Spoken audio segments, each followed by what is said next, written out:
Hi friends, and welcome back to my channel. In today's vlog we will be doing a February and March reading wrap up, and I figure while I was at it I'd give you guys a little bit of a check-in when it comes to the different books that I selected to read in 2026, as well as my reading challenge for the year. So yeah, that's what today's vlog is going to be about, so let's get started. Alrighty, so let's get started, and let me kind of give you a little bit of preview of what I got to read in the months of February and March.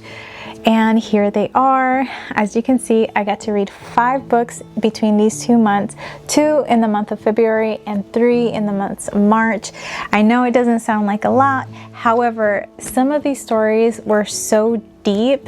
I really took my time and really kind of enjoying the world building, enjoying the characters, soaking up some of these amazing quotes that I got to read in some of these books.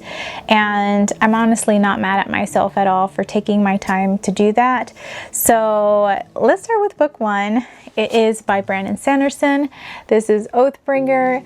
I feel like I've been at least trying to read one of these books every 2 months. They are quite thick, and I realize they can be a little intimidating, but I have no regrets besides wishing that I had started the series sooner, because this has been such a good series so far. Book 3 was also one that really broke me down in different places and for different characters, some that I didn't even expect, which was one of the best feelings when reading this, because one beautiful thing that Brandon Sanderson does is that he just doesn't leave anything kind of unsettled. And I really enjoy when a writer does that, because I feel like it's okay if there are, you know, themes of grief, loss, and things of that sort. I feel like that's fine for me, but I don't like having like things left to be a mystery forever and things like that. I have a really hard time with that, and so far Brandon Sanderson hasn't done that to me. I feel like it might be a mystery at one point in the book, but by the time you get to the end, questions are answered and everything, so it's fine, it's fine. But I've also really enjoyed seeing the development of all the characters in this book. Kaladin specifically, I have a weird like connection to that character in specific. I am so rooting for him and where he is going in his journey.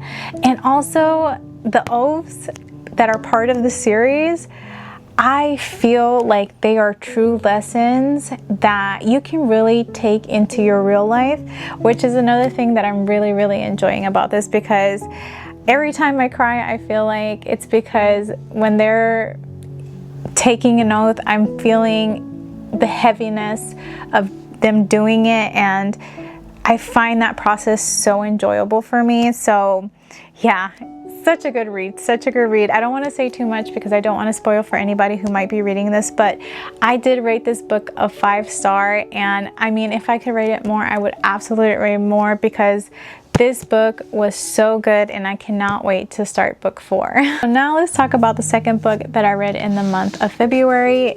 Here it is. It is The Next Flame by Penelope Douglas. This book actually has 2 novellas. The first one is A Flame, and the next one is Next to Never. And the original novella, which is A Flame, it was so good. It is actually the continuation of Jared and Tatum's story. Here is the original story, which is Bully, and their life after high school, which I thought was so good to finally get. It's been out for a while. Actually, I just didn't know that, and it was so good to finally be able to pick that up and kind of see what happened to them after high school, and how their story had like this unexpected twist that I didn't see coming, and then seeing them kind of come together and surpass that. So it was good to see that in the A Flame part of the book. And Next to Never, you actually get Jared's sister's story, which is Quinn, and she is going through the process of finding out about her parents' tumultuous past and how they got to where they were today in her book. So it was such a good read. I did rate it 3 stars just because while I loved A Flame, I did find it a little hard to follow when it came to Next to Never. So I gave it 3 stars. It was a good read, it was a fast read, and I'm so happy I finally got to read it. Alrighty, so now let's talk about the books that I read in March. And there were 3 in total, and the first one was one that was very much on the top ones that I wanted to read for this year, and this is by Callie Hart. It is Brimstone. I really enjoyed this book. It was such a good time, and I was so happy to see Saris, to see Fisher, but most of all, I was super happy that Carrion was still in this book. Now, the world building in this book was super good as well. Sometimes when it comes to a follow-up story to these type of romantasy books, writers can sometimes not hit the mark with continuing the world building, but I can say that Callie Hart did a really good job in still making me invested in the world just as much as in the characters. And I really love to see where Carrion's story goes, because this book really made me curious to know more about him as well. Saris and Kingfisher's love, still very much hot, very passionate, and very enduring, and I really loved that as well. One thing that I did find quite surprising out of here was kind of Fisher's abilities. I didn't expect to see certain ones, and also getting to see how the vampire world works and how different it is from Fisher's world, if you will. So super good, loved it. It was, I think, let me check so I don't lie to you. It was a 4-star read for me. I really enjoyed it. So if you're looking into checking out the second book for Quicksilver, absolutely do it. Brimstone is so worth it. So the next one is another book by Brandon Sanderson, and this one is a standalone. It is Yumi and the Nightmare Painter. Look at that cover, absolutely stunning. It's actually one of my favorite covers by Brandon Sanderson so far. And what can I say about this story? I shed a few tears, that is for sure. I really loved that this was really one of Brandon Sanderson's first romantic-ish stories. I loved the characters in this book. Yumi was such an interesting character, and I loved how shocked I was with her storyline. And then Painter, my sweet man, I understood him so deeply when it came to understanding how he had found himself in this corner and how sad it was to be so lonely for so long for something that he did with the best of intentions. And yeah, this book was so good. The world building was amazing. I wish there was more. That's the only thing I can say. It was so short. It was such a quick read, and I wish I would have gotten more. But it was perfect. It was one that I know I will reread very soon, and I honestly gave this a 5-star rating because I really connected overall with the characters, with the world itself, and I really loved the plot twist that I did not see coming in this one. So yes, highly recommend it if you're trying to kind of break into the Cosmere world and you want something that's a standalone, that is easy to read, that the magic system, I wouldn't say is simple, but easy to follow, and also something that will give you just a little bit of what I consider to be an emotional roller coaster. Definitely you'll find that in this one, so highly recommend. And then finally, the last book that I read in the month of March, and this one was Red Rising. Was a 5-star read, guys. Look at that cover, so good. The world building in this, insane. The characters, top tier, but the quotes, the most iconic quotes I've read in such a long time. Like, they're deeply buried in my mind at this point because they're so good. Like, I feel like I was watching a movie in like 4K right here in my face. It was just so good. I love also the fact that the main character in this story, like, while he has so much trauma and rage, deep down his heart is so pure, and there's something so endearing about that I just can't stop raving about him. Like, Darrow is such a beautiful character and I absolutely love him.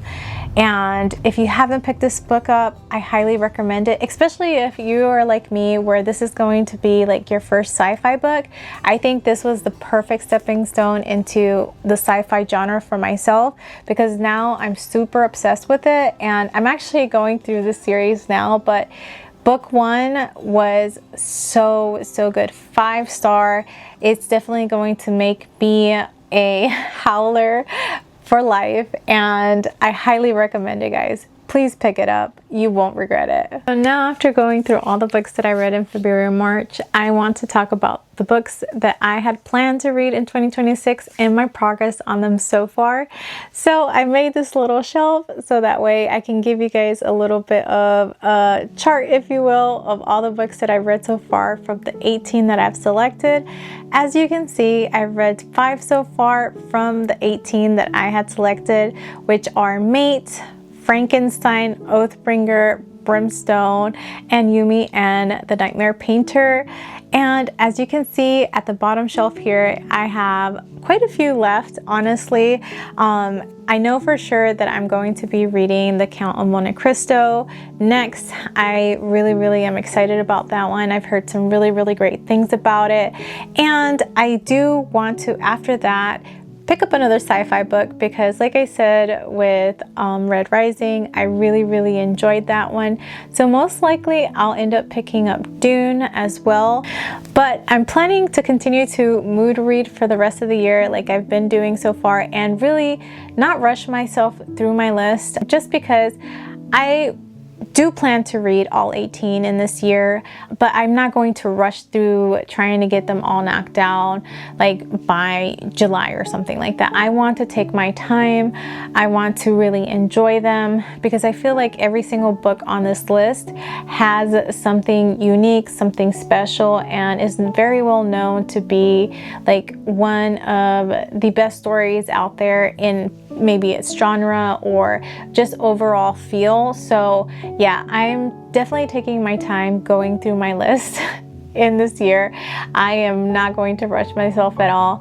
But yeah, this is my progress so far. I wanted to give you guys a little bit of an animation so that way you guys could see that. And now let's talk about my reading challenge for this year, and what my reading challenge for this year is, and kind of where I'm at with that. Alrighty, so now let's talk about my reading challenge. Here is a little visual for you guys to kind of see where I'm at so far. As you can see, I have challenged myself in the year of 2026 to read a total of 60 new books in this year.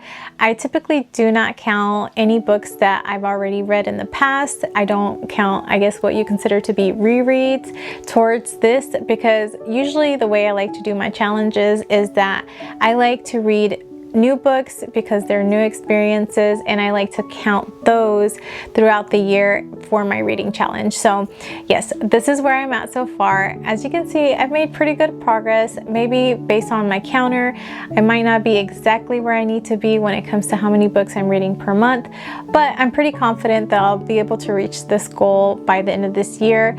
But yeah, you can see that I already have April in here as well, but I won't talk about April yet because I'm still in the month of April, and I'll probably do a reading wrap up for that one. But so far so good. I'm really enjoying myself in my reading this year. So yeah, that's where I'm at with that one. Alrighty guys, so that is it for tonight's vlog. I honestly had such a blast getting to chat with you guys about my different reads, my challenges, as well as where I'm at with all the books that I pre-selected to read for this year. And I hope that you guys enjoyed yourself. And if you did, please hit the like button down below. It really does help my channel. But I really want to hear about what your reading challenge is for this year. How many books did you plan? Please drop that in the comments below so that way I can see if you guys are close to me, if you guys have more books that you plan to read than me, and where you're at when it comes to your count.